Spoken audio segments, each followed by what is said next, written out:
Hello and welcome to today's webinar, BYOD GPS Gets Real, Lessons Learned with the New Rules of GPS Data Collection, brought to you by GPS World Magazine and our sponsor, TerraGo. I'm Bethany Chambers from North Coast Media, Digital Operations Manager for GPS World, and I will be your event manager. Before we get started, I want to let you know that today's webinar will be recorded. You are currently in a listen-only mode. A recording of this webinar will be posted to gpsworld.com/webinars and will be emailed to you tomorrow. At this time, I'd like to acquaint you with the ways that you can participate during today's presentation.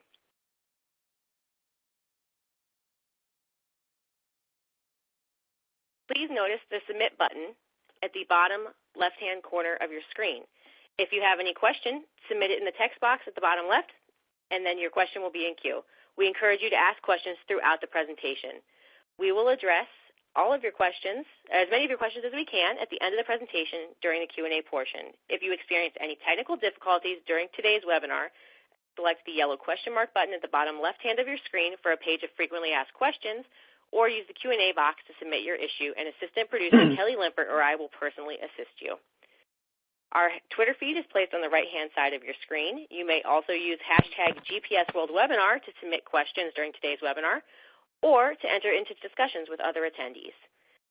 You may learn more about our speakers by viewing their photo, bio, email, and Twitter handles in the upper left-hand corner of your console. If you are logged into your social media accounts, you can also share the webinar's title, description, and URL with friends or colleagues on popular social media sites, all within the Share This widget. Finally, throughout this presentation, our speakers will reference websites and resources that you can visit for more information. You can access direct links to those by clicking the green list icon at the bottom right-hand side of your dock. Now I'd like to turn today's event over to our moderator, GPS World editor and publisher, Alan Cameron. Thank you, Bethany. And good morning, good afternoon, good evening to all of you around the world. I see we have attendees from around the world. Today's webinar, BYOD Gets Real. Bring your own device to the workplace. With Wi-Fi nearly everywhere, smartphones and tablets in nearly everybody's hands or pockets, certainly professional hands and pockets. The line between personal and workplace activity is getting blurred, but it also opens up a lot of new opportunities and possibilities. And here to tell us about one of those in survey and data collection, we have TerraGo. We'll be hearing today from Michael Gundling, Vice President at TerraGo, and from Bryan Burns, an engineer at TerraGo. They'll be telling you about success stories, case studies, how it works, and giving you a live demo. We'll be back to answer your questions, in the final quarter of an hour. But for now, I'm going to turn it over to Michael Gundling to introduce TerraGo and the system, and we'll be back with you shortly. Thank you. Michael? Thank you, Alan. Hello, everyone. We're going to talk today about real-world lessons and real customers.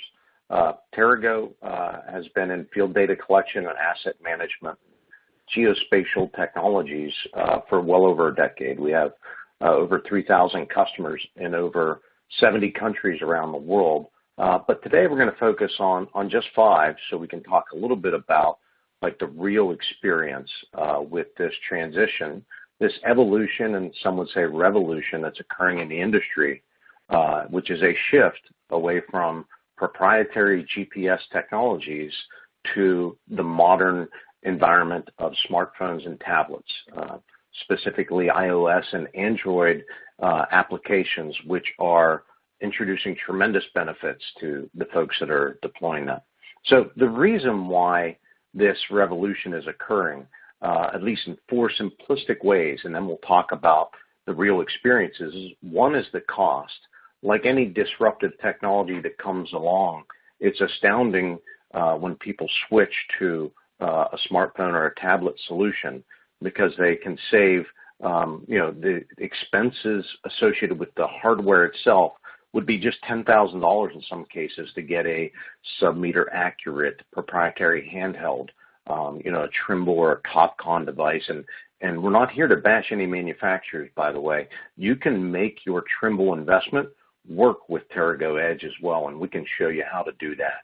But you can go from a sub-meter solution and literally save 70 to 90% of your costs when you attach a high accuracy survey grade receiver to your smartphone or your tablet.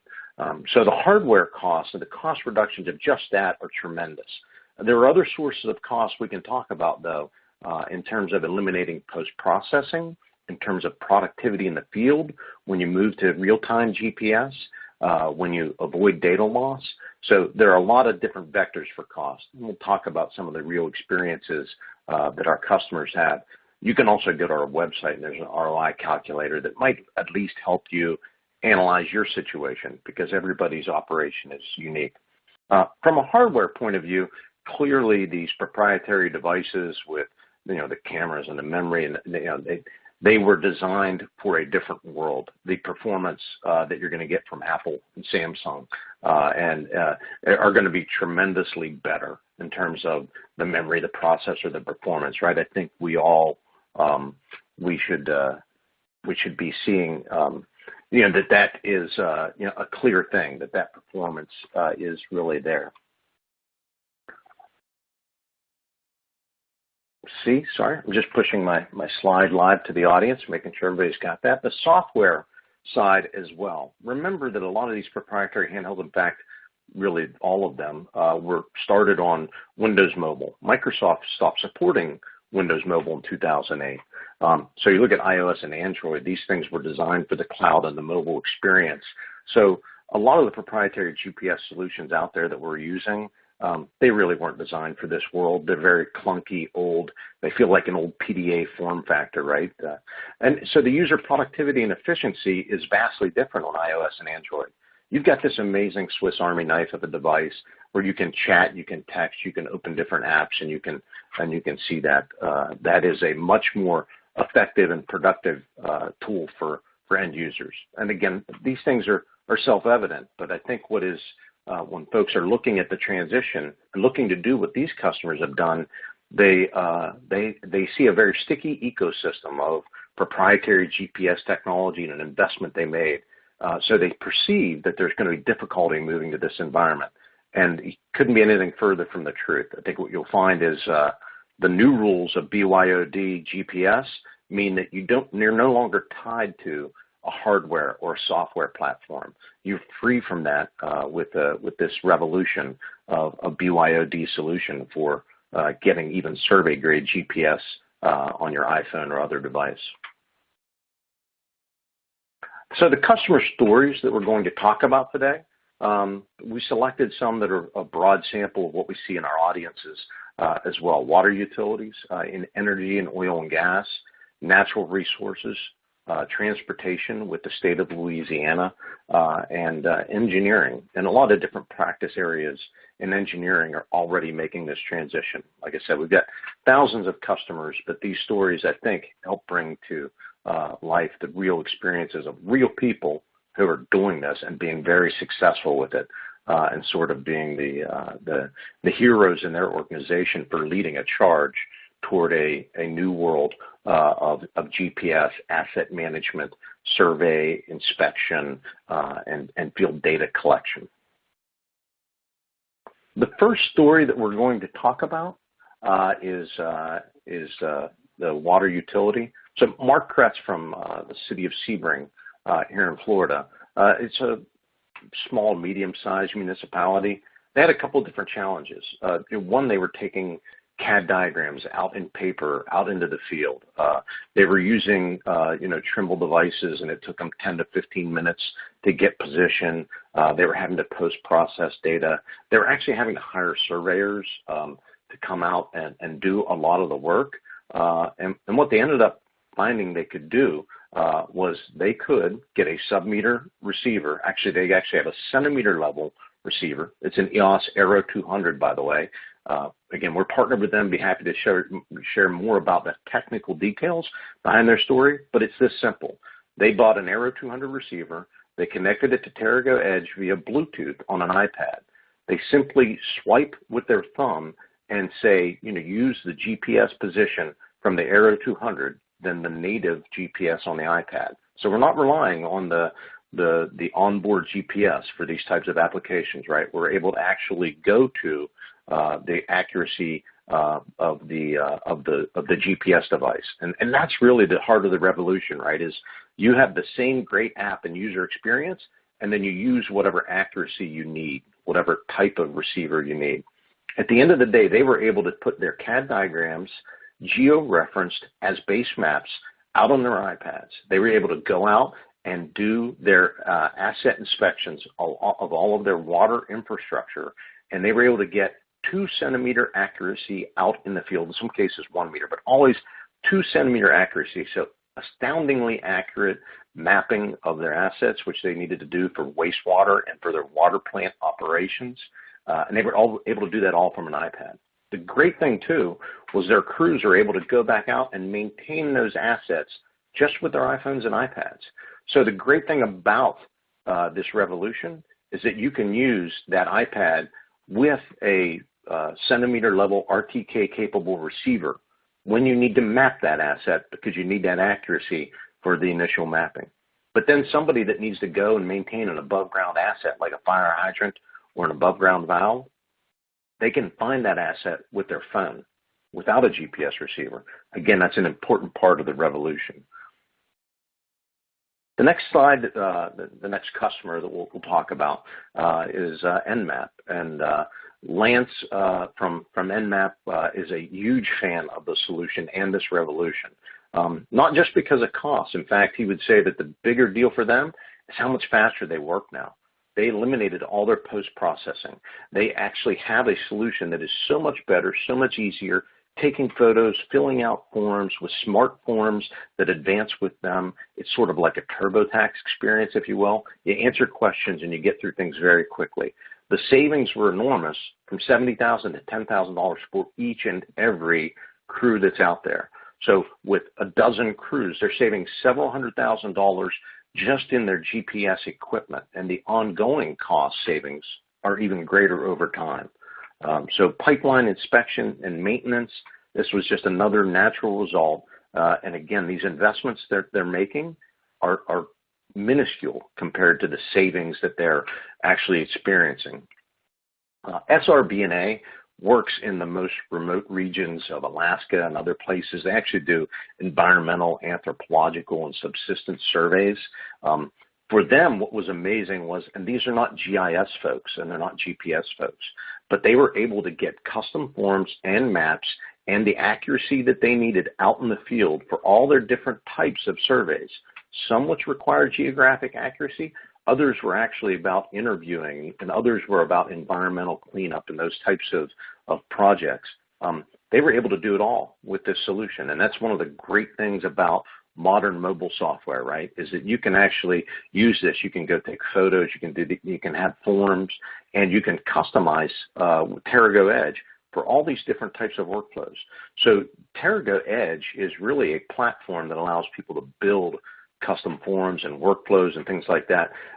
It comes out of the box with sample forms, but you can create any form that you need. You can recreate, you can re-engineer the way you collect data in the field, and you can work offline. So when you're in the most remote regions of Alaska, like Paul with SRB&A, you can't count on the network being available. So we had aerial imagery, USGS quad sheets, all these things they were able to take out on their iPads, and they were able to collect data without any network connection. Very important, right? And then when they get back on the Wi-Fi or they get to the hotel, and again, these are great stories, right? They're out there car camping, they're on horseback, they're being dropped in by helicopter at times. They're able to go out and collect data, and when they get back on the network, they synchronize their data, and they're able to share directly from the cloud. So the next customer we're going to talk about is the state of Louisiana. So the state of Louisiana is actually using TerraGo Edge, and they replaced what was prior a Trimble Yuma tablet solution that was customized, and they were paying $30,000 a year maintenance for it, and the cost of the tablets themselves were $7,000 to $8,000. And Doug's favorite quote when we looked at the solution was, well, we can drop and break a lot of $200 tablets before I even have to replace one of these, ruggedized tablets that they had. So the economies are very clear. But what's great about the solution for the state of Louisiana is they do over 4,000 miles of levee inspections every year. It's the productivity. They can go out and they can walk and they can snap photos. They have hundreds of codes built into these forms. They complete their forms that used to take an hour. They can get it done in like under 5 minutes. So it's much faster for them the way they're working and collecting data out in the field. And the great thing is they not only do it for levees, they do it for dams, they do it for reservoirs. They can do it in emergency response mode. They can do it in asset management mode. This is a solution that is entirely extensible for them because they're actually designing their own forms and their workflows.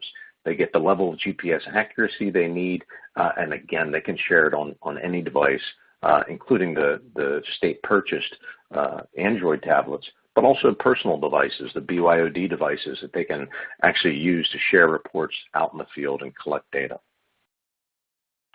The next customer we'll talk about is Klinefelter. Klinefelter has a number of practice areas in engineering. Wetlands delineation was one of the key studies they did, where when they did the same project 2 years ago, they had to manually upload all their data and post-process that data. They were saving 4 hours per day for the same exact project from proprietary GPS solutions to going to TerraGo Edge. So that was really the biggest savings they had. They are astounded, and it made it easy to make the purchase and the transition because they saved 70% on the hardware. But again, it's going from hours of work associated with a day of field data collection and taking that down to minutes, saving 4 hours per day. That is what's really going to pay for itself over time. I'm going to talk a little bit about the solution, TerraGo Edge, talk a little bit about the capabilities, but I'm going to get it right back into Bryan's hands so you can actually see how it works, and maybe you can imagine what that workflow would look like for your organization.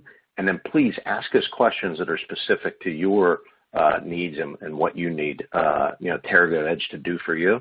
And then we'll spend a good amount of time, as much as we can, to cover all your questions to make this really informative and useful for your consideration.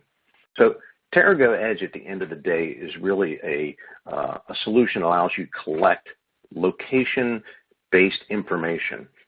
You can get any meter accuracy. If you need 5-meter accuracy and you can get that from your iPhone, then you're good. If you need centimeter accuracy, you can get it. We work with a lot of leading GPS manufacturers, and we can talk more about this. Reach out to us at any time. We've got a lot of partners. We are agnostic. We want you to find the right solution for you. So from Bad Elf and from other providers out there like EOS and SX Blue and CHC and Septentrio and they're DT Research, Juniper Systems. We work with a lot of different manufacturers. Some of ruggedized Android devices, So everything that goes into the form factor and what you need for your field data collection, TerraGo Edge can work with it. We don't want to force a solution upon you. We can help you find the right solution. And what's great about TerraGo Edge is you can mix and match all those different solutions. So that you can be out there collecting data with any meter accuracy. You have these notebooks that you can sync across your entire workforce. You have a dashboard so that you can see where are my workers, where are my assets. Again, the power of the cloud and harnessing it with TerraGo Edge is that you can do all these things that you could never, ever do with a proprietary GPS handheld that's still based on Windows Mobile, a software operating system that isn't even supported by Microsoft any longer.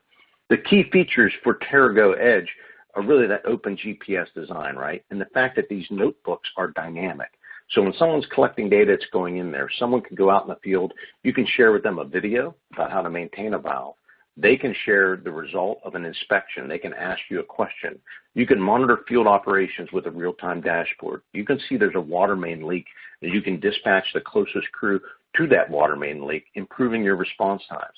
You can create your custom maps and forms. Interested in UAVs for agriculture? We have customers that are putting that on their iPads today with TerraGo Edge. Online map services, you can tap into free online map services. or if you're an ArcGIS customer, we have been working with ArcGIS for 12 years. We are a partner, development partner with Esri, and we can help you tap directly into ArcGIS Online, view that custom imagery that you have. We can help you update with over-the-air syncing your ArcGIS system and give you all of the capabilities that you need to update and work within that GIS infrastructure in a much more customizable way than you could with the bigger software solutions. And you can share these base maps with users anywhere. Mark Kretz at the City of Sebring, one of the things he loves most about the solution is that he can share those CAD diagrams. They used to take the paper CAD diagrams out into the field, and now for the first time, they can use them as offline accessible base maps. So that's really a big deal for them. The benefits that you'll see when you take a solution like TerraGo Edge is that you can reduce the cost of your data collection and field operations. But I think more than that, it enables entirely new possibilities than what you could do when you consider taking a handheld data collector out in the field and collecting data and then bringing it back in and plugging it into your PC and uploading files and file-based workflows and then differential processing after the fact. All of these things are eliminated. They are obsolete with modern mobile technology. So with TerraGo Edge, the benefits of real-time data collection cut across not just your cost of technology, but your ability to use service to improve your customer service, the way you work, how to design it. We have customers that they're even changing their forms. They don't just recreate their paper forms.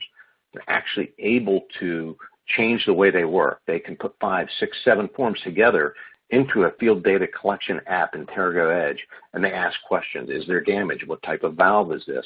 Based on the answers you provide, the options that the user needs, all of a sudden, things that used to take 30 minutes take 1. So there are a lot of productivity benefits that go beyond just moving from a big clunky handheld device to a modern mobile device. And you're able to share that situational awareness with all the different users that are there out in the field. So with all that, I will turn it over to Bryan, and Bryan's going to show you the system. And meanwhile, as you're looking at that, feel free to share questions that we'll address and hopefully have a good conversation. Bryan? All right, thank you, Mike. So I'll go ahead and get my screen shared here. And while this is coming up, just want to kind of give a lay of the land for the demonstration. We're not really going to focus on one particular workflow or the other, and I think that's key in what we're trying to tell here in the story is that it doesn't really matter what your workflow is. TerraGo Edge can be adapted to that particular workflow. So what I'll be showing is really just kind of highlighting a lot of the features of TerraGo Edge, and some of those might be beneficial, they might be useful for your organization. And again, I think the thing to really take home here is just to remember that you don't have to use all the functionality that you see here. You can turn off features, you can turn off functionality, as you go, as you need it or don't need it, and so that's a key component of TerraGo Edge. It's just that ability to customize it for your particular need.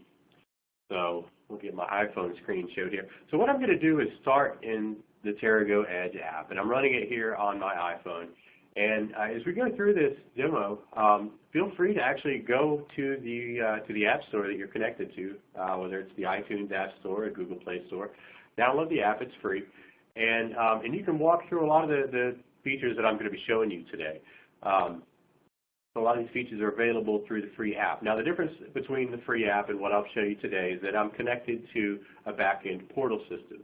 All right, so there's going to be that real-time synchronization between the data that I collect and the data being transferred up to the portal. So that in itself solves a huge problem within the marketplace, and getting that data back to the system administrator or the GIS analyst as quickly as possible to make business decisions. So go ahead and open the app here, and I'll just kind of give you a lay of the land. So So Mike kind of set this up for us in describing some of the terminology that we use here for the application. You'll see up at the top we have this term called a notebook, and really this notebook is you know, in some older workflows and many workflows that everybody on this phone has gone through, you might have had a 3-ring binder or a manila folder or you know, something full of information that you needed to have to go out and do your job. That folder might have included base maps, some drawings, some sketches, points of interest that you need to go collect data on, data forms. And that's what we're mimicking here with the notebook. It's just basically, it's a digital project folder. Within a notebook, you can embed maps and imagery and existing points and data forms and even unstructured documentation to help support a workflow and to provide instruction. And I'll show you how we set this up here soon, but this is at least how we access this notebook via the application. So up here, I've already chosen the project that I'll be working on today. So a timber inventory, a tree inventory. But you can see just from this pick list that it's incredibly easy to come through and change your project out at the drop of a dime. So, you know, if you are called up and you're notified or advised that you need to change projects and move to something else, it's very easy for you to do that. You don't have to go back into the office, resync your iPhone or your tablet to pull off a new data packet. So long as you've got a Wi-Fi connection, cell connection, you can pull that data down very quickly and easily. And speaking of Wi-Fi and cell data connection, if you are working in an offline environment, that initial pull down, that initial download of the notebook is really the only time you need to be connected to the internet. From this point on, I can complete this entire workflow in a disconnected environment because I'm utilizing a GPS receiver that either the onboard GPS receiver on my mobile device or through Bluetooth connection.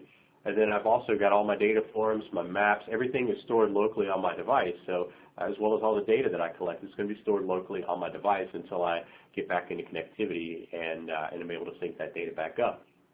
So it's an incredibly seamless process, incredibly easy process that doesn't take a college degree to accomplish.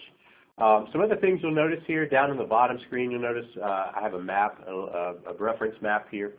This little dial indicator in the top left corner is actually my current accuracy, my current horizontal accuracy. Now today I've connected my iPhone to a EOS Aero device, and so I'll show you that quickly. So that kind of highlights again what Mike was talking about in choosing the receiver that's appropriate for the job at hand. If you're going out to check on the condition of a fire hydrant or a telephone pole, you don't need a $20,000 centimeter level data collector to find a telephone pole unless you live in a really snowy area. All right, so this allows you to hook up whatever GPS receiver to your device to support the job that you're going out to do. If using the onboard GPS chip is good enough, great. You can turn on iOS core location here. If you want to have better accuracy, hook up to one of these devices that device manufacturers that we partner with, such as EOS or SX Blue, CHC, or Bad Elf, and you can have significantly better accuracy. So I just wanted to point that out, and you'll see my accuracy kind of roam around as we go throughout this demonstration here. So to create a point, to drop a point or a pin on a map is very simple. We've got this big orange button up here called Create Note. And when you tap that Create Note button, two things happen. One is we drop a pin at your GPS location and we catalog all the metadata associated to that pin. So when I do that, automatically my GPS information is cataloged. And then you are given the option to attach something to this pin. So you can attach a form, a photo, video, audio clip, all sorts of media attachments. Up at the very top, we have this option for a quick note, and this is going to basically give me the default data form that is associated to this notebook. So I'll choose tree inventory. Okay, so here we see the form that is associated to this tree inventory data collection. So our GPS data has already been collected. I don't even have to worry about that. It's been done for me in the background. Next, I can come through and start to fill out this form, so a tree number. Now, if I'm unsure of what some of these what these fields represent, maybe I'm seasonal help or new to the job, if I tap on one of these little blue informational boxes, it's going to give me an instruction. And these instructions can be set up by the administrator or whoever sets up the data form. So they're very easy to customize. They're very easy to build these forms, and I'll show you very quickly in a second how we can build these forms. And there's all sorts of options that you can go through. So here, I'll just fill out this data form very quickly. Go ahead and key in the tree number here. And then next, we will pick the tree species. And in this example here, I've actually got over 6,000 different trees loaded into this drop-down box, 6,000 different options.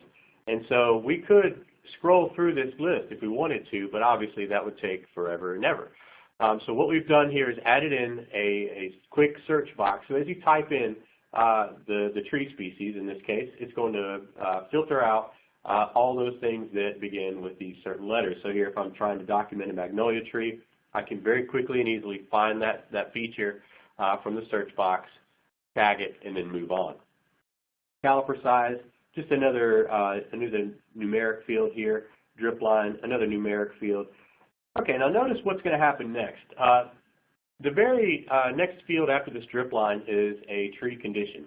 Okay, and so if I tap on that, you'll see that we have some options that we can choose from: grade A, grade B, grade C, grade D. Now, depending on what I choose here is going to determine what I see for the rest of the form. So this is conditional logic, and this can be built into the form very easily using our form building tool. So I'm going to choose that this is a ailing or diseased tree. And because I chose the tree condition of ailing and diseased, you'll see here that I have a completely new form section appear that's specific to this. So this is a very simple example, but obviously you can imagine scenarios where you can have an entire form or workflow built around these conditionals and this logic built into your form. So again, it doesn't take a 4-year degree to come in here and be a data collector. It's a very low learning curve, and you can teach practically anybody to come in and do this type of data collection. So here I'll go ahead and fill out these last fields here. So type of disease, percentage of the tree affected. Add a picture. So we can actually add pictures directly in line within the form, and we can upload that from the camera itself or from the camera library if you've taken a picture previously, or maybe taken it with a higher resolution camera and moved it onto your phone. But there's options here, many options to actually tag a photo. So I'm going to go ahead and take a photo, and we'll take a picture here of this magnolia tree. And while I'm taking this picture and have my camera going, what I want to do is show you just some of the other GPS options here, just to kind of give you an idea of some of these other receivers and devices that are out there. I'm connected to an EOS receiver right now, but these GPS receivers are lightweight, they're small. You can put them around your neck. You can tie them into your existing Trimble or Leica assets, and those can be compatible with the modern mobile device such as TerraGo Edge today. So just kind of wanted to show you that. So I'll go ahead and I'm going to use that photo, that picture that we just took there, and that's going to be tagged to this form. So for the sake of time, that's all I'm going to fill out. I'm going to scroll back up to the top, and from here I can hit the Done button if I want to continue on and do more data collection. But I also wanted to show that you can actually hit the Share button from directly within the app and generate a PDF report of the data that you just collected. So if you think about creating an invoice or creating just a very quick ticket, if somebody needs a paper copy of this, or if you need to email this to somebody, you don't have to wait till you get back to the office. You can generate this quick PDF report directly from your mobile device and share that out through text or email, print it out, whatever you choose. So I'm going to hit Done, and that brings me directly back to the home screen, and we can continue on with that process of capturing data, filling out forms, and continuing on. Now, real quick, I'm going to show you, we're going to take a look at the back end of this data point that we just captured, this inventory 41416. So that's the default name that the system gives it. We can change that up if we want to. But what I really want to highlight here is the metadata that we gather through TerraGo Edge. And this is very important because this is one of the only apps, if not the only app out on the market that goes to this extreme to capture the metadata from your GPS receiver. And this is why we partner with these GPS manufacturers, is so that we can very seamlessly and easily gather the metadata directly from the NMEA stream. Okay, so this might matter to you, it might not, but we capture this data in the background and it's never made apparent to the end user. So it's a very seamless process, but we gather information such as the horizontal accuracy, the location provider name here, you can see a COS location, horizontal dilution of precision, BDOT, PDOT, the GPS system used, whether it's GLONASS, BADU, or GPS, and then all the other metadata that's provided to us through that NMEA stream. So this is revolutionary in and of itself because of just the infrastructure that these mobile devices have today. So that's going to be gathered for you, and that is cataloged with that point feature, and in most cases unbeknownst to the user entirely. Okay, so real quick, I'm going to change gears here. So in this scenario, we basically captured new data. We captured a new data point with our phone, and we cataloged the metadata and filled out a form. Now, what if you have existing information, existing data, such points, lines, polygons that you want to go out and do asset inventory or asset management? You can still do that through the TerraGo Edge app. And in this case, it's just a matter of changing out my notebook. So I'm going to tap my notebook button, and you can see here that I have another notebook loaded here called Existing Trees, and there are 62 features loaded inside this notebook. So I'm going to choose that as being my working notebook now, and go back to the home screen.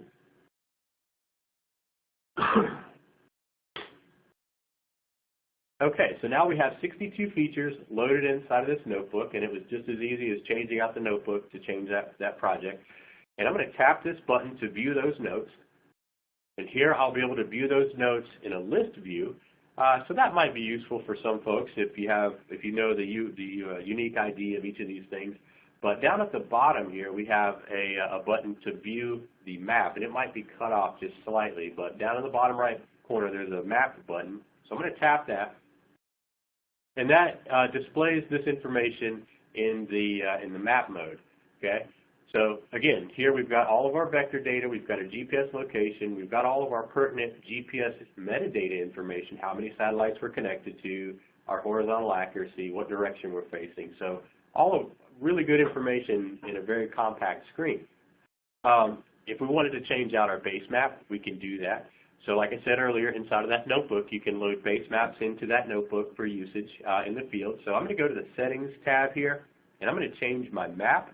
And I'm going to go to a GeoPDF map that was produced by the USGS. And so here you can see it changes out that map background.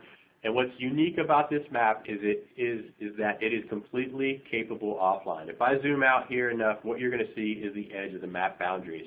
This is simply a GeoPDF that's been loaded into my TerraGo Edge application. So I don't need access to web maps. I can use these offline maps and have a completely supported workflow out in the field. And you can also load in geotips if you want to. Some of the other features here within the settings for displaying your geographic data, if you had various vector layers loaded into your notebook, you could actually control those through this layer dialog. So if you wanted to turn off your trees and only have your traffic signs turned on, you could do that. You can even move these layers around just by tapping and dragging those layers around. So there's, the possibilities are just absolutely endless here. And like Mike said, it really is just kind of a Swiss Army tool, Swiss Army knife of for the data gathering and the data capture approach to what we do. Okay, so the last thing I'll show within the app is just the fact that we can capture polylines and polygons. So we're not limited to just point features. You can actually come in here, you can create lines or polygons using your GPS location as well. So by hitting that plus sign in the top right corner, you'll be given the option, do you want to create a line or polygon? Here, I'll choose line or polygon, and then I'm given 3 options for how I can create that feature. I can start recording, and then start walking or driving, and a vertex will be placed at at a designated interval that I set back in the Settings tab. So that's an automatic way to start recording polyline or polygon. You can also do a manual capture feature. So basically, you walk from corner to corner of this feature, hit that capture GPS location, and then it's going to capture or drop a pin at that location. And then lastly, here's the draw method. So if you simply just want to digitize your feature on the map, you have the option to do that using a stylus or your finger. You can even edit these vertices as you go along. So if you make a mistake, you're not stuck with that. You can move that vertex or completely delete it if you want to. Okay. So that's the basics of the application. And again, I showed a lot of information here. And some of these features you may use, some of them you may not. So, and that's the glory of the app. You pick and choose which features and which workflow is going to make sense to your organization. Now, to round things out, what I'm going to do is show how that data is synced back to the portal, and show a little bit about the Edge portal. So what you should be seeing now is my desktop, and this is the Edge portal, and it's you can be loaded in through a browser, and if you have specific questions about the technicalities of this portal and where it's hosted and things like that, we'll be happy to take those in the Q&A chat session. But basically, the portal is where all the magic happens. This is where all the heavy lifting occurs. You want to create your notebooks, create your maps, create your data forms. That's where all this occurs. Upload your vector data. And this is also where the data syncs back to. So we could take a look at the timber inventory notebook that I was collecting data in, and we could see all the data that was captured during the demonstration. And you know, this data syncs back every 60 seconds. Every 60 seconds, your mobile device is going to send a ping back to the server, back to the portal, and update that data. So it's a very, very seamless process. All of your data comes through. All of the form data that you fill out is going to come through. Your pictures, obviously. Any of your location metadata is going to be preserved as well. So again, that may be a very big sticking point for organizations that have a mandate to capture data at sub-meter, sub-foot level accuracies. You know, unless you have this metadata, you can't really prove that the data that is captured was at that required level. So this is huge. And of course, all this information is maintained when you extract the data out as a shapefile, a KML. We'll cover that in just a second as well. One thing I want to show here within the app is that we do have other features built in that kind of break the mold of traditional GIS and data collection systems. So I'm going to go to the map view of this notebook so that we can see the data that we collected, but from a geographic stance. And so you can see the cluster of 5 nodes here and an outlier over here that was collected through my mobile app. But you also notice this little icon, this little head shot of a person. That is actually, we call this user locator. Okay, and this is built into the app, built into the functionality. It's not a separate extension or anything like that.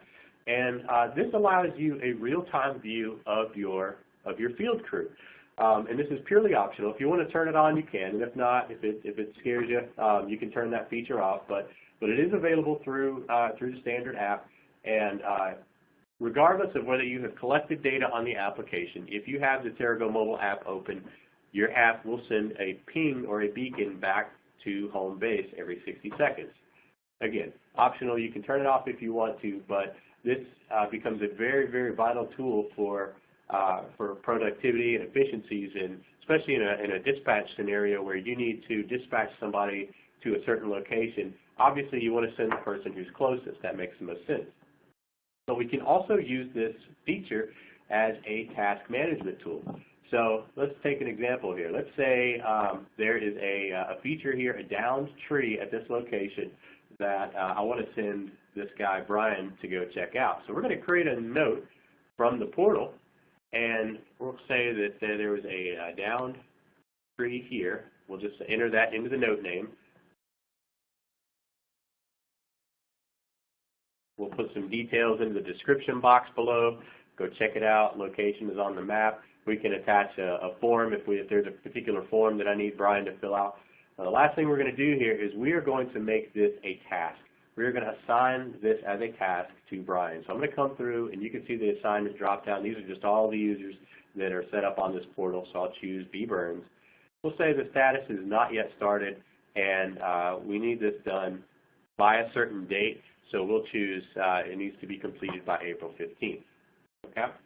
I'm going to try something a little tricky here. I'm going to show my iPhone and my desktop at the same time. I'm going to click the Save button on the portal, and I want you to watch my iPhone screen to see what happens here. So as that feature saves, what I get on my iPhone is a little notification.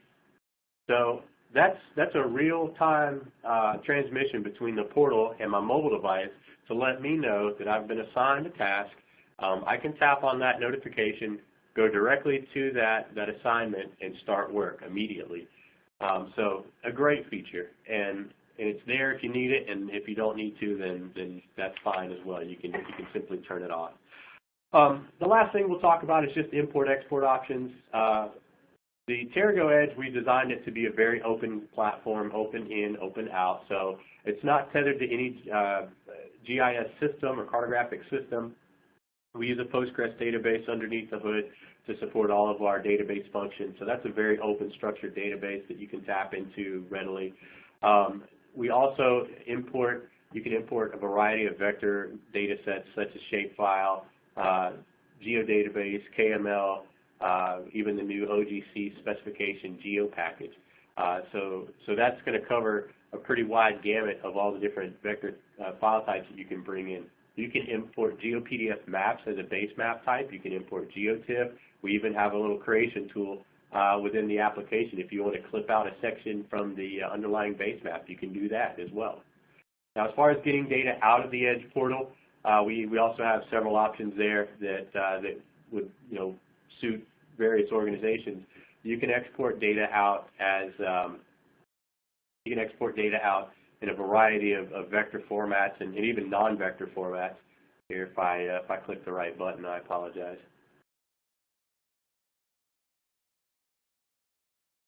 So we can export data out as PDF, as CSV, shapefile, KML, KNZ, geodatabase as well, and geopackage. So there are just a variety of options for getting the data out of the system and back into your system. And if this is a little too manual of a process for you, that's okay. We've also got APIs, REST APIs that go along with the TerraGo Edge portal that you can leverage and tie into your own custom scripting. And if you want to pull it into a non-GIS system such as SAP, I think that's an area that's largely ignored in a lot of the spatial systems today. But you can very easily tie TerraGo Edge to those types of systems by leveraging those APIs. And we also have a web feature service that to output the data as it's collected here. So just a ton of options. And again, we wanted to kind of be able to host any type of data set and any kind of customer, no matter what your scenario is. So hopefully you'll keep that in mind. So that concludes the demonstration portion for today. I think next we will we'll take a look at maybe a couple more slides, and then we'll start to address some of the Q&A topics. So if you have any questions, please enter those into the question pod, and we will try to get to those as best as we can. So Mike or Bethany, back over to you. Thanks, Bryan. Like Bryan mentioned, you can go ahead today and download TerraGo Edge from the iTunes App Store or Google Play. What that will enable you to do with just a standalone free app is try TerraGo Edge. You can actually pair it with a high-accuracy GPS receiver with that free app, that standalone app. So there's a lot to be gained by trying out that free app, and you can see what these customers have experienced in the real world. Also, because we are in promotion mode, for anybody that's on this webinar today, we will give you the lowest risk, lowest cost way to try TerraGo Edge and see that you can actually use it for your operations.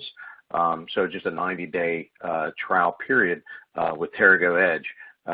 You can try the solution, create your own custom forms, your own base maps, the full features of the solution, everything that you heard about today, you'll be able to try with that offer for a trial period that gives you on-demand access to the complete solution of TerraGo Edge. I would like to just share one quick slide. We've had a lot of questions about different receivers.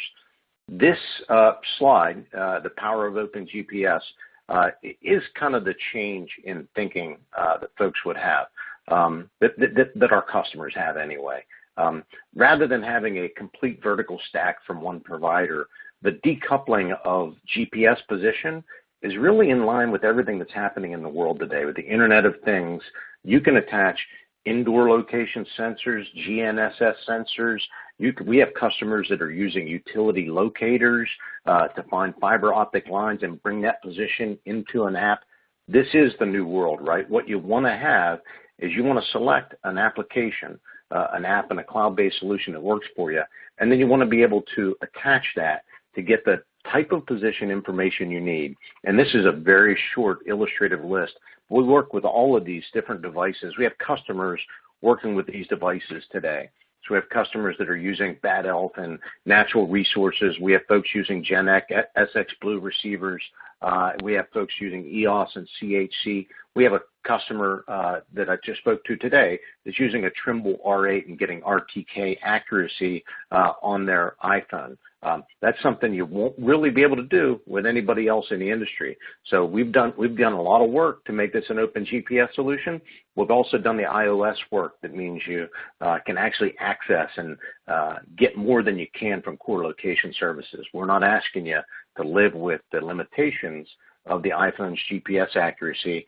You can get that full NMEA metadata, real-time live data that's better than any post-process data that you can get with your traditional solution. So I hope this has been informative, and I know we have a lot of questions to dive into. So with that, I will turn it back over to Alan. All right. Thank you, Mike and Bryan, both. We have a number of questions. We have about 8 minutes left in our allotted time, but we're going to go a little bit past that to try and answer a few more questions, and then hopefully there'll be means to follow up on all the ones we don't get to. First question from our listeners. Mike, you mentioned it briefly just in the last minute of your talk, getting RTK accuracy, and that's a particular topic of interest for at least one of our listeners out there. Can you give a little bit more detail about the options available for using smartphones to achieve differential or RTK accuracy in real-time data collection? Thank you, Alan. Yes, of course. We talked about the city of Sebring. That was an example. Again, a very simple solution, a pole-mounted Aero 200 receiver connected to their iPad, and they are in practice in the field every day, getting 2-centimeter accuracy in real time. That's no post-processing. That's just straight real-time accuracy for mapping that water infrastructure that they manage. Like I said, we have a customer, an engineering customer in Kentucky today that's using RTK from a Trimble R8.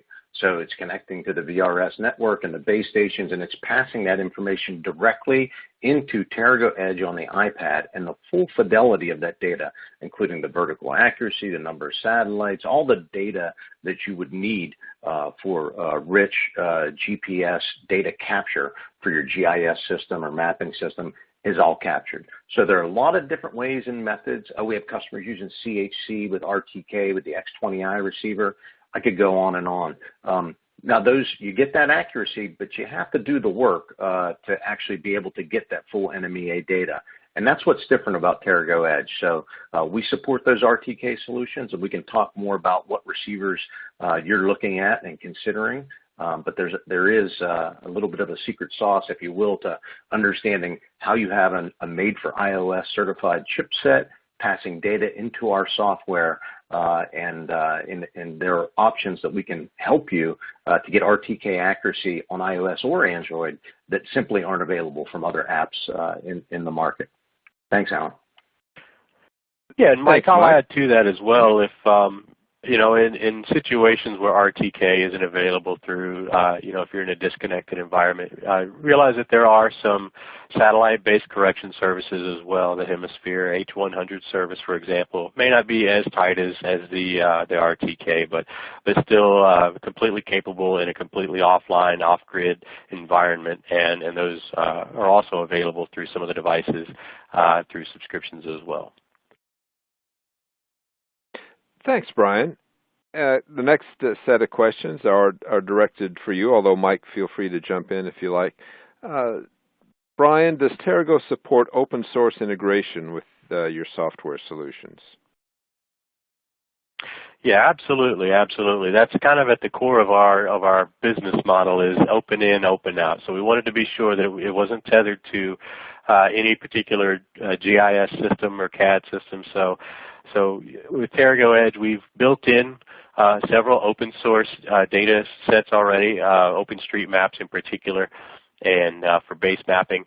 Those base maps can be cached and taken offline, and there are other ways that we're looking to integrate OSM even further and as we go. So absolutely, it's something that's paramount to the success of TerraGo Edge and being able to deploy it in a variety of environments and situations without being tethered to the 800-pound gorilla.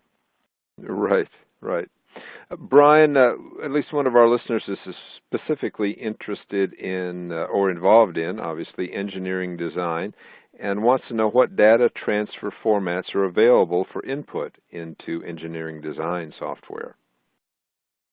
Sure. So depending on the CAD system that you're using, some of them are a little better suited.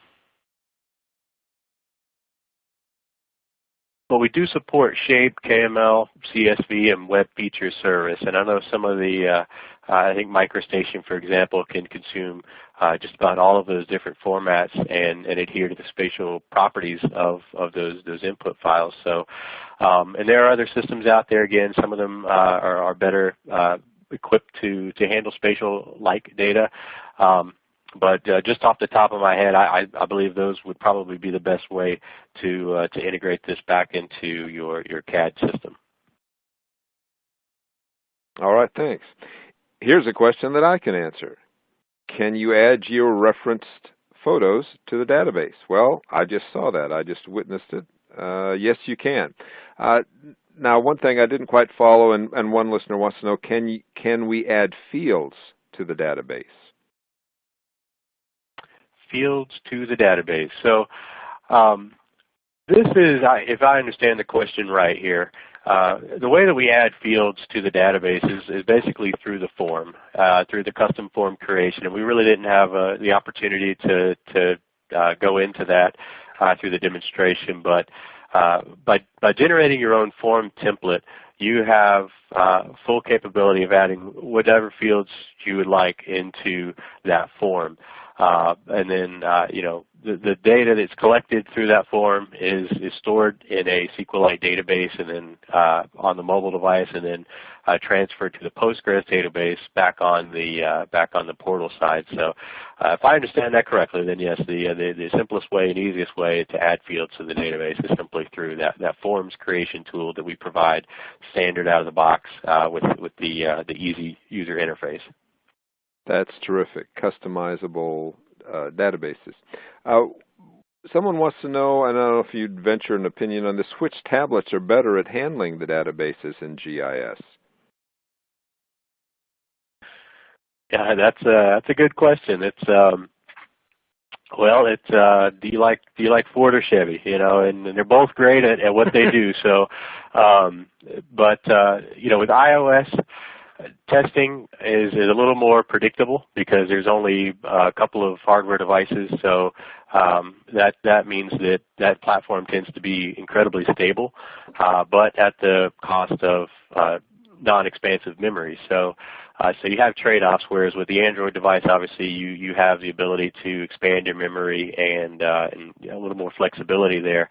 But there are just dozens and dozens of variations in that platform, and we try to develop for and test and make sure that everything's going to work with all the devices out there. But so really it's just a matter of what you're comfortable with, and I think that's an important thing to point out too, is that we develop each app for that specific operating system. So for iOS, we developed the Edge app in Objective-C so that it looks like and it feels like all the other iOS apps that you have on your phone. For the Android device, we developed that in Android Java so that it looks and it feels like all the other apps that you have on your Android device. So it really it comes down to personal preference, and what do you have in your back pocket? That's probably the best device to take out to the field right now. Right, the one that you have already. Here's a question that I've seen come up over and over again in all aspects of data collection. One listener writes in, our primary difficulty with BYOD is the screen images. They're difficult to see when working outdoors, which is where we're typically working. Are there settings that can be switched on from the device when using forms and maps and so forth outside in full daylight? Sure. That's a great question, and I've had personal experience in that out in the deserts of Riyadh in Saudi Arabia. So so certainly sunlight can play an issue with some of these devices, and again, that's where I think the personal preference will come down to whether you want a device that's incredibly ruggedized, or if it's if it's capable of full sunlight exposure, or if it's better in the cold. We do partner with the Juniper systems, and they provide Android-based devices that are really adapted to that rugged type environment. So that might be one option that you want to take a look at. I'm sure those guys have put in the due diligence in accounting for screen brightness and things like that. But there are other solutions out there, including screensavers that help to eliminate the sun glare off of your mobile device. So again, it comes down to a matter of personal preference. Yeah. Alan, if I could just add to that quickly, yeah. We do get a lot of questions like that, and I think if folks could take a look at what's in the industry, what's ruggedized and what's effective outdoors, there's so much innovation that's out there. It's not just buying a life-proof case, but there are IP67 rated, military-grade Android tablets. There are accessories that work with the iOS devices. So I think it's if folks actually take a look at all the technologies out there, it's amazing. And that's what's great about having an open solution is you don't need like a Windows Mobile ruggedized solution from one manufacturer that controls the entire stack of technology. You can actually find folks that are going to make something that will work in harsh conditions, temperatures, dust-proof, waterproof, moisture-proof, long battery life. All of those things are actually already solved today. So we can help you find them if you need them. But don't let the ruggedized or the sunlight type stuff be like a deterrent from actually moving to modern mobile technology. There are a lot of solutions that are proven out there today. Great. Well, we've run a full hour here, but attendance is holding steady, and we've got a full queue of questions. We've got some very compelling content here. I'm going to stretch it just a few minutes further. I'm going to ask our panelists 2 more questions before we wrap it up. Mike, one person in particular, at least, is apparently working in airports and wants to know if you have any customer stories or case studies of using TerraGo in the airport environment. We do. We have case studies in aviation today. We're working with some different airports in the U.S. as well. There are a lot of different workflows you can talk about with airport operations and management all the way out to the aviation side with foreign debris and inspection and pavement maintenance and all those types of things. So we'd love to hear more about that, but the short answer is yes, airports and aviation are definite use cases for TerraGo Edge today, and we'd love to hear more about what your requirements are. Mm-hmm. Mm-hmm. And I'll add to that, Mike, too. Sorry, if I'll add to it just a second. The GeoPDF technology is also an extremely capable partner with the aviation industry, taking navigation charts, georeferencing those, making those available on your mobile device. That's an obvious pair up right there, having those georeferenced nav charts right on your mobile device with high accuracy GPS. But then the other thing to consider with airports is that just look at an airport and the infrastructure of one. It's a mini city. It has all the same infrastructure as a city, as a municipality. You have your sewer, your wastewater, your security, your telecoms, everything. And so, when you're trying to find a data collection or data management, asset management solution for something as diverse as an airport, you need a technology that is equally as diverse, something that can cover all of those different sectors, all those different verticals, without having to break the bank and go out and find 6, 7 different apps to support your airport. You can simply use TerraGo Edge to do the data collection, the asset management, the inventory, everything can all be done through the same interface and synced back up to the same portal. So you've got that one common operating picture. Sounds great. One final question, and I believe you covered this in your presentation, Bryan, but just because it's probably one of the most common use cases that's going to come up, can you just go back and make sure that folks understand, can you import base maps from ArcGIS? Yeah, absolutely. And as with anything in GIS, there's about 1 million ways to skin a cat. So there are several ways to get those base maps out of ArcGIS. We support GeoTIFF natively within the Edge portal, so you can import those GeoTIFF, high resolution aerial imagery directly into the Edge portal. You can also import geospatial PDF maps, GeoPDFs. That's kind of our original technology that's been around for over a decade now, and that's a fantastic way at capturing the layout that you have inside of ArcGIS and transferring that to a mobile device, because it maintains all of your transparencies, your labeling, your vector. Everything that you have set up in your layout is going to come through in that PDF document. And of course it's registered, so any markups you perform on that PDF, if you're standing within the confines or the boundaries of that PDF, you're going to see your blue dot. So those are just a couple of ways. We also support integration into the ArcGIS Online portal. So if you have an ArcGIS Online account today, you can sign in with your credentials through TerraGo Edge and actually see your ArcGIS Online base maps right directly inside of TerraGo Edge. So just a ton of options, and each customer, each person is going to have a different challenge and a different set of requirements. So, we highly advise you if you have one of those situations, reach out to us. And here on the screen, you can see all of our contact information there. You can also reach out to us at info@terragotech.com, and you'll be sure to get someone there as well. It really sounds like you guys have thought of everything and covered every base. I want to thank both speakers, Bryan Burns and Michael Gundling from TerraGo, for joining us today and providing a really comprehensive and compelling presentation on the new capabilities afforded by TerraGo. Before we pass it back to Bethany, Bryan or Michael, any closing words? No, thank you, Alan. Appreciate the time, and again, encourage everyone to try the free app.